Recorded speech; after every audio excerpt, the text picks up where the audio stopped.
Hi, everyone. Welcome to day 6 of the Powerful Feminine series featuring powerful South Asian women. Thank you so much for joining us today. My name is Anjali, and I'm a sophomore in the college studying biology of global health. We're so excited for you guys to have come and join our celebration of the divine feminine with our Navarātri speaker series. Please feel free to drop any questions that come into mind in the Q&A box, and we'll have some time at the end of our session to answer them. Hi everyone, my name is Nethra Vishwanathan and I'm a junior in the School of Foreign Service, majoring in STIA, and we will be your moderators for today. Today we're joined by Shiva Subbaraman. Shiva currently serves as the executive director of the Women's Center and the founding director of the LGBTQ Center at Georgetown, and she's been on campus with us since 2008. Shiva's areas of expertise are in African American and American literature, as well as feminist and queer literary theories. Shiva brings decades of deeply intersectional understandings of work in gender, race, and sexuality to Georgetown, and we're super excited for her to join us today. Thank you so much for joining us. Thank you for having me. You guys have done a great job in reinterpreting Navarātri for us, for sure. Thank you. So to get started, Shiva, could you tell us a little bit more about your background and the steps that you took to be here today, as well as how you entered LGBTQ plus work in that field? You know, that's a tough one, right? And you also know this is the 6th day of Navarātri, right? This is Katyani Day. I'm sure Brahmachari had something to do with having me invited for today, because this is Mahishasura Mardini Day, you know.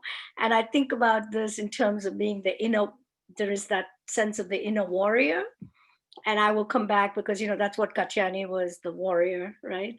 And we are seeing a lot of that today. So I will come back to that later. But thank you really for having me here today and for doing this series, really, which is really creative and imaginative sort of response and reinterpretation of Navarātri. So how did I enter this work? You know, it all began with a monk.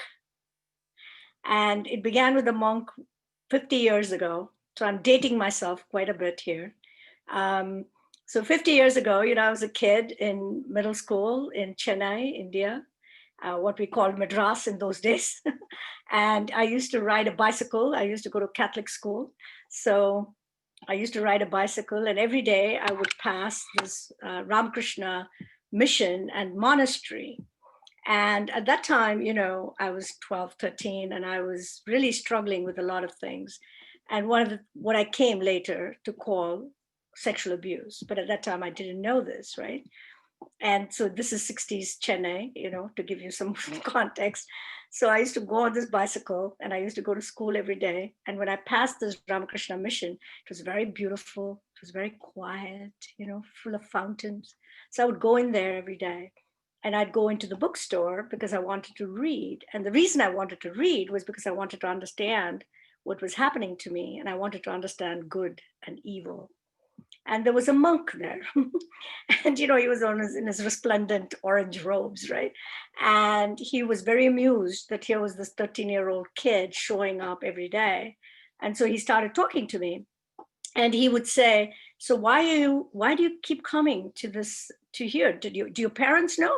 And of course I was like, of course my parents don't know. I mean, like, come on, why would I tell my parents that I'm here, right? And then he was like, then he began to talk to me. And then he said one day, so, you know, you're going to grow up and you're going to get married. And, you know, why are you spending all your time here? What do you want to do when you become an adult? And I was like, oh, I want to be just like you. I want to be a monk. And I will never forget, he looked at me, and I've said this story many times, you know, he looked at me and he said, you can't be a monk. I said, why not? He said, because you're a girl. You're a woman. You can't be a monk. And I said, nobody says that. Vivekananda didn't say that. Nobody said that. But he said, well, you can't be a monk because girls have 2 paths. There is the path of being karma yogis, which means that you do your duty as allotted in life, and that duty takes you to nirvana and to moksha. The other path is devotion. So he said, you know, you don't have the intellectual prowess to be a monk. And I was like, really? Okay, so that's how I became a feminist, right? And so long story short, what ended up happening after that, I went off and I said, oh, I'll go to grad school in the US. So I came to the US 40 years ago, literally, to go to grad school at the University of Illinois. I got married, and I must add, to a man to whom I was very happily married for 20 plus years. He may disagree, but nevertheless, I was happily married to him. And then, but life was a mess. I didn't do well. I didn't get a proper job. I adjuncted for a long time. So in some ways I was an academic failure, you know. And then I ended up leaving academic life. I ran a coffee shop just to find myself because I didn't know what else to do. I was pretty lost. So I ran a coffee shop for a few years and worked there. And then I decided to teach myself, of all things, you know, it was late 1990s. I taught myself HTML. And I came back to academic life as a web developer doing diversity work back at the University of Maryland. And then over time, right, because I had always done work around women and race, that was my areas of specialty. And once I did that, I sort of reinvented myself as the diversity person, and ended up, and then I came more out into the world. I was doing a lot of community organizing, and then I ended up doing LGBT work, and then I ended up coming to Georgetown, another Catholic institution, 50 years later, right? And I met another monk, and you know who that is, who said, oh, who told you you can't be a monk? Of course you can be a brahmachari. And I said, brahmachari, I can't be a brahmachari. And he said, yes, you can. So there you have it. My life is all about monks, and, you know, and so I don't know if I took steps as much as what I will say is life has been a series of misadventures. It has been a series of misadventures. And what I've learned in doing that is that no matter, you know, we are told, especially as desis, right, that life is all about the jobs you have, the work you do, the roles you play as wife, as sister, as mother, as aunt, as grandmother. And I've been all of those things, right? Like I have a grandniece now. I'm a proud queer grandmother. So all of those things have happened. But I also came to realize that what is most important is how we walk in this world, where we walk in this world, with who we walk in this world. And that's where our dharmas are very powerful, because our dharmas give us a very powerful way to unpack where we walk in this world, how we walk in this world, and with who we want to walk in this world. And when you think about Navarātri and you think about, you know, these 9 days, what it's telling us is there is no one way to walk in this world. That women have very, very powerful, polymorphous, polyvocal lives. We are not unidimensional. We are not singular. We are not one particular group of people. We are as diverse as we want to be, and we are as diverse as we choose to be. And I think that's why I think it's really important for us to think about what all this means for us as we understand this work, and especially as we think about jobs and careers, and all of those matter, right? Like all of that have mattered to me. But they have also allowed me to create you know, in some ways you could say my life has been a complete failure. In some ways it has not been a complete failure. It really depends, but it has added texture and depth to my life and brought people into my worlds that otherwise I would not know, right? And I think that's a very important piece of reflection during this time. That's really interesting. I think it's cool that you kind of took what that first monk said and you were like, I'm not just gonna follow that one of those two denoted paths that are for me. I can take it and make it my own, which I think is really powerful. So you worked at UMD, and then when you arrived at Georgetown, what was your role and how has that kind of evolved? Because you started this LGBTQ center at Georgetown, which is awesome to have. How did you kind of come into this Catholic institution and decide that you wanted to kind of switch it up? Well, that's life. In some ways, it makes sense because, I had a Catholic education all my life. So for many women of my generation in particular, right, Catholic schools were one of the schools we could go because they were all same gender schools. So, I am really dating myself here, but I think but they gave me a powerful education, right? And I think, so when I got interviewed for this position, right, like I was like, really, in a Catholic school? So it's been a journey. It's been an amazing honor and privilege to be here, to be the founding director, particularly because, no one thought that they would hire a non-Catholic woman of color to head up the first LGBT center in the country, right? But there were two people here at that time, Father Howard Gray, who passed away in 2018, and Father Phil Burrows, who's now the president at Holy Cross. And both of them in particular had the vision to understand, that I knew and understood Catholic education, and I was a product of that. So even though I'm not a Catholic, I was a product of that system and I understood it. And in some ways, Catholic culture and how you navigate it is not that different from Desi culture and how you navigate it. It's the same set of, hypocrisies and don't ask and don't tell and do this way and don't do that way. So I suppose there is something to be said about my ability to navigate the culture more than the religion or the theology or the practice. But I also like to think that when I came here, the most important thing I want to say is it feels like a space of paradox, right? It's paradoxical that I, as a Hindu woman, would be asked to do this. And I had been married for most of my life. I came out as queer very late in my career in my life. And yet I will say that the most important thing is to understand how paradoxical spaces can be very creative spaces, right? I think we often think of paradox as simple contradiction. It's either this or that. And I think a lot of life is really about it can be this and that, right?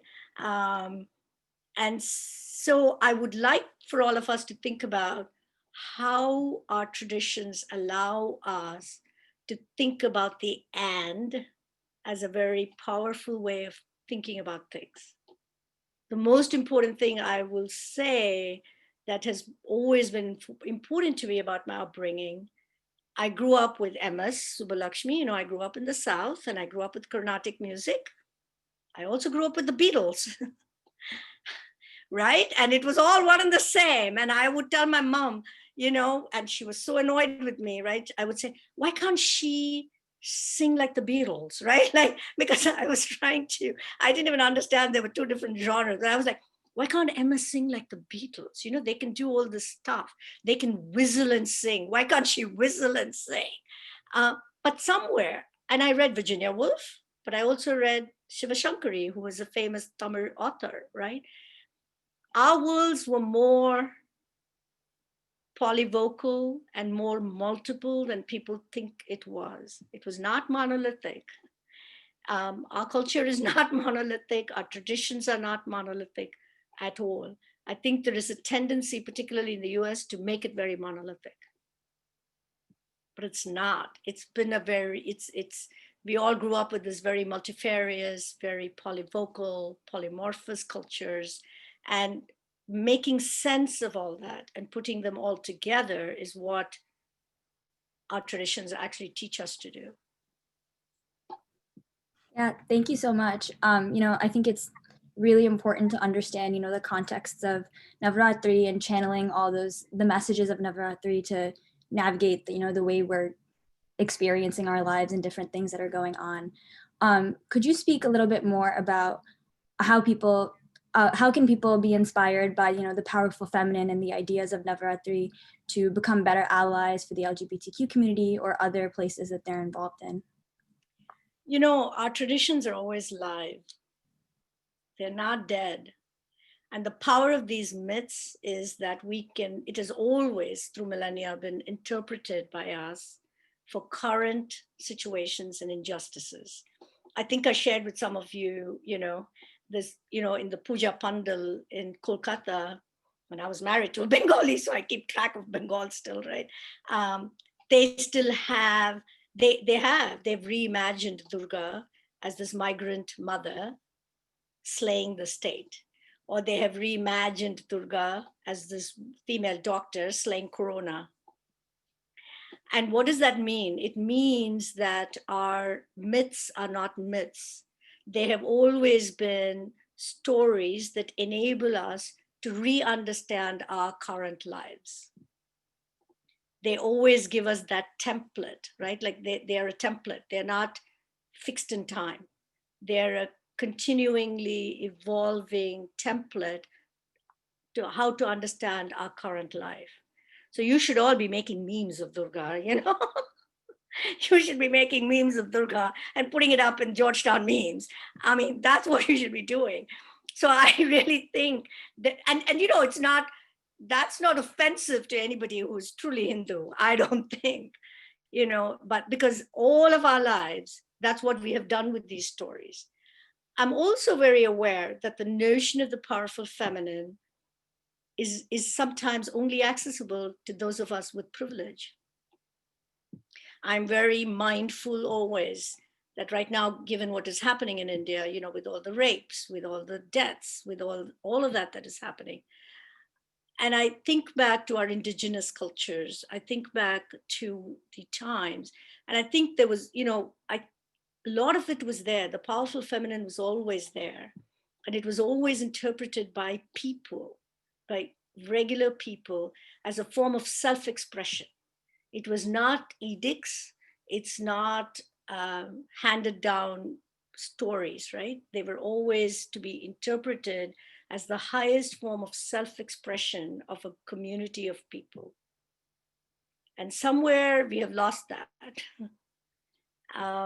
Both in current India, I mean, I don't know, I've left home 40 years ago, so I don't want to sort of say anything about that, but I feel like, especially in the US, which is my home, I feel we have sort of fossilized our understandings, and we are in a time warp.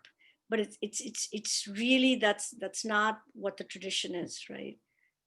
These myths, these stories are all open to continual reinterpretation and application to your current lives. And that's why this is very important. And I'm glad you did this series, because it takes the focus away from just thinking about it in terms of a fixed ritual understanding of all of this. As you just mentioned about what's happening currently in India, South Asia has been like a location of focus of dynamic, important feminist scholarship and activism, which is happening right now. And however, we've like felt through, I guess, tradition, and also there's definitely been backlash for it. What's your perspective on promoting feminism in South Asian culture? Be it like in the micro sense within like your own family with like older generational people, or like in a broader sense of how we can look at it in a societal perspective? The reason I'm laughing, feminism has always been there in India, My great-great-grandmother refused to shave her head way back in 1900 because she said that was a terrible custom. She fought against widow remarriage, right? So feminism is not a Western import, people. Feminism, anti-caste work, reform work within our religion has always been there. Shankara was the first reformer, right? Buddha was the first reformer. So ever since we had the Vedas, there's been reform. Brahmachari may disagree with me, but I feel like ever since the Vedas existed, there has been reform. Meaning critique is inbuilt in our system. It is not something that we imported from here. So I arrived in this country a feminist. Feminism is what I learned from my from my family, from my great-grandparents, my great-grandmother, and everybody else, because they had a very clear understanding of the power of women. Because I didn't grow up with, yes, I grew up with this notion of a very obsequious, if you want, and servile women images, but I also grew up with Kannagi who burned down Madurai, right? And I wanted to be Kannagi who burned down Madurai. I mean, you know, I didn't, so we grew up with all of those notions, right? And I was named, you know, you may all not know, but Sivagami is the name of a famous heroine from a Tamil serial novel, Shivagami and Sabadam, which means the vow of Shivagami, because she also, you know, made vows and just refused to bend to the rules of men. So we always had this sort of multiple ways of being a woman. And so for me, feminism is part of our culture. It has always been part of our culture. It just takes very different shapes than what it does in the US. Yeah, thank you. I think there's definitely a lot of room to like draw inspiration from, you know, our culture and our tradition in the context of feminism. So I think we have a few minutes here to answer some audience questions that we've been getting in the chat. Sure. So the first question that we have is, when using our dharmic traditions as a template to understand our current lives, how do you suggest we begin to draw the line between making these stories relatable and remaining respectful to the history and culture behind these traditions? You know, I think making them relevant is a form of respect. And making these templates true to our own lives and our lived experiences is the highest form of respect. You know, I recently saw on Facebook, right, like a lot of people are upset because they saw that Kamala Harris as Mahishasura Mardini with Biden and Trump. And, you know, I don't want to get into that particular thing, but that's the sort of, you could see it as playfulness, you could see it as creativity, you could see it as being in your face, but no matter what it is a living tradition.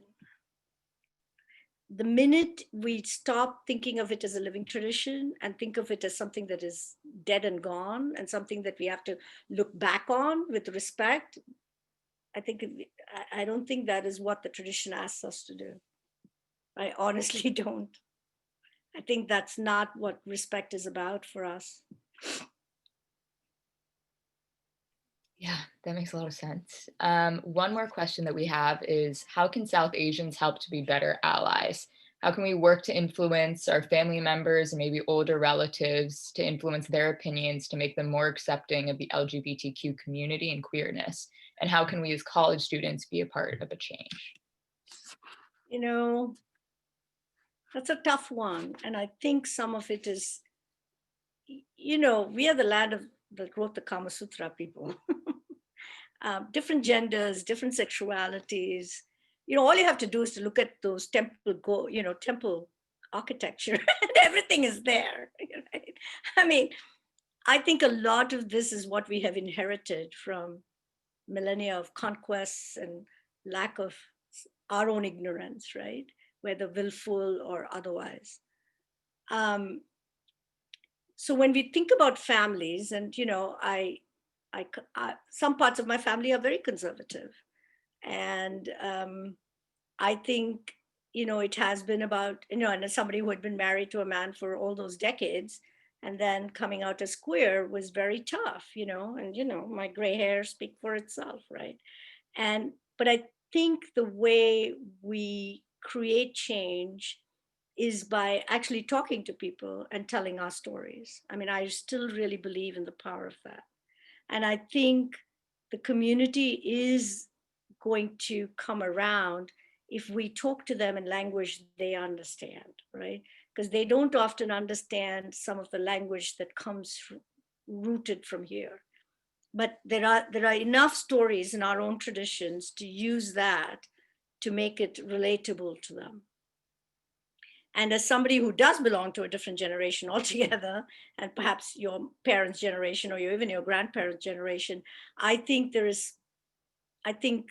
having people like me be out there and be able to talk has been hopefully a little bit helpful, both to your generation, but also to that generation, in understanding that this is not a Western import, that this is, we exist in our own cultures, and we have always existed, time immemorial.